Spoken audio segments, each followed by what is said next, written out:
Okay. This is my story. This is my story. This is my story. Now without the nod. This is my story. This is my story. Yay. This is my story. This is my story. This is my story. This is my story.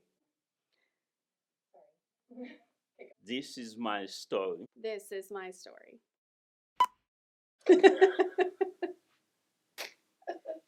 My name is Amanda Martin, and I am the secretary at ACC. I'm also on the third service praise team. An old white woman. I don't think you can put that on there.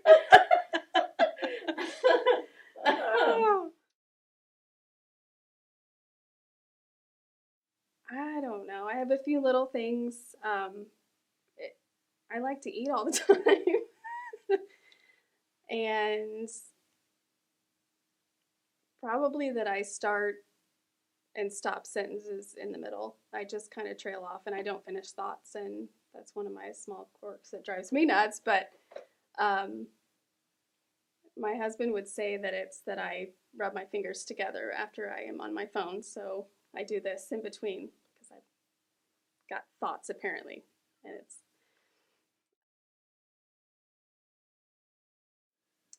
I would like to think that Reese Witherspoon would play whatever part I was playing.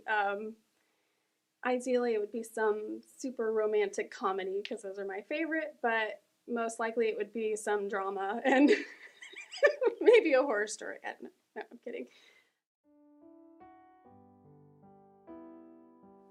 We had come a couple times, and it wasn't at the time really right for us, but when they started the contemporary service, the Matthews family invited us, and we ended up coming and staying, and that was about eight years ago, I think. We first started looking for something a little smaller, and my husband Chris comes from a very small town church, so we were trying to find a happy medium here, and we ended up staying just for the people, and Pastor Steve was a big reason. He remembered Christopher from when he was young and remembered his family and asked questions about his mom and everything, and that really impressed him, and so that was one of the reasons that we really started coming here, and we just stayed for the people.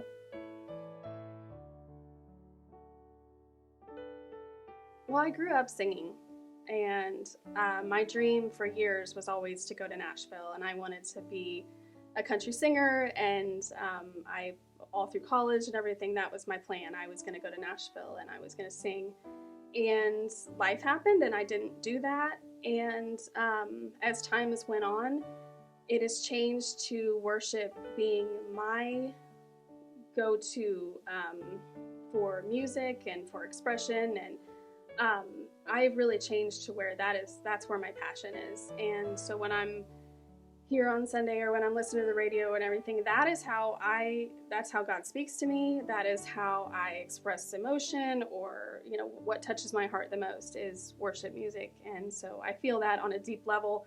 And so that's kind of where my passion has really focused in on. To me, worship is just something that's so important as part of your week. And personally, it's a time where I'm able to let God in the most. It's where my walls break down. It's where I'm kind of humbled and can really let the Holy Spirit move and let things happen in my heart. And I appreciate when that reflects out to other people, and that I can touch people's hearts with with worship and that. But really, it's just a time that I stop in my week and I focus and just really open my heart up to God. There are times when you can really feel it moving, in the room, and I appreciate that so much. And I love when people are engaged in worship, and being able to lead that in the room is really a really cool thing. Probably in the biggest way is it stopped becoming about me. All growing up, you're like, oh, I want to do that. I want to be on stage. I want to be in front of people. And anymore, I really don't. I would rather be behind a screen. And, I don't really like being the center of attention. And so it actually is stepping out of my comfort zone a little bit anymore to get up on stage and sing and that. And so I guess the whole thing, the transition period is it becomes less about me and it becomes more about God. And so sometimes you feel it, sometimes you don't. There are weeks when I'm just, I can't focus. And there's one song specifically that we sing, and the first line of it just talks about everything else can wait. Everything in life, and I listen to that song a lot in the car, and it's just like, this is the most important thing. So everything else, all the craziness of the week and everything going on in the church at that moment can just go away. The funny part about that is when I really get moving and the Spirit's moving and I'm into worship, a lot of times I'll open my eyes and I'm not looking in the right direction. So one specific thing that I think of that he uses me for that I may be against my will is going out of my comfort zone to talk to people. I'm just not comfortable with that, especially if I don't know you. I am not comfortable walking up to strangers. That was not my gift. And there have been several occasions where that has happened, and either I don't even remember what I said, or I'm like, how in the world did I go talk to that person? Because I would never do that, and I believe that was the Holy Spirit, because, he would put me in that situation, and I need you, and you're a tool, and you're going to go talk to this person, and I'm going to use you in this moment, and things I would never do on my own.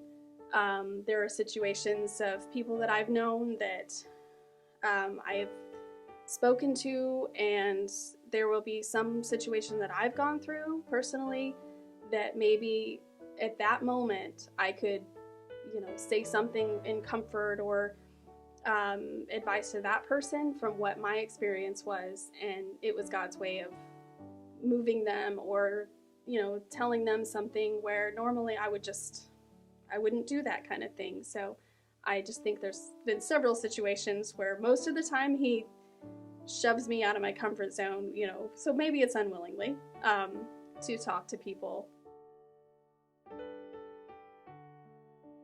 So about 6 years ago, Jaden was in a head-on collision with her dad and her stepmom and their family, and a lot of people look at that and they will, say, why did that have to happen? And that was just an awful thing for you guys to go through. And for me, it was miracle after miracle, the whole situation. I mean, from from just the impact itself and the life-saving that God did that day to a lot of the details in the next, couple of weeks that we saw.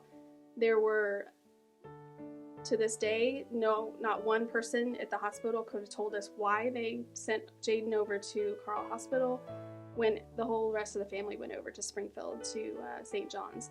And so they sent her there. We had staff that couldn't show up that night, and they replaced the staff with somebody else. And one instance of that was the lady that first got Jaden to speak her first words after.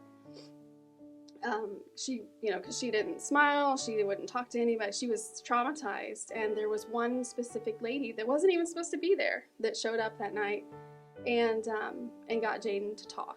And so, I mean, those things, just in the process of it, the doctors and the nurse that we had, or, the situation of, where people were, where they weren't, and just everything. I saw him lay it out in front of us. And so not only did he save her life, I believe that 100%, but he just laid out every person that we were supposed to see and who was supposed to take care of us in that situation.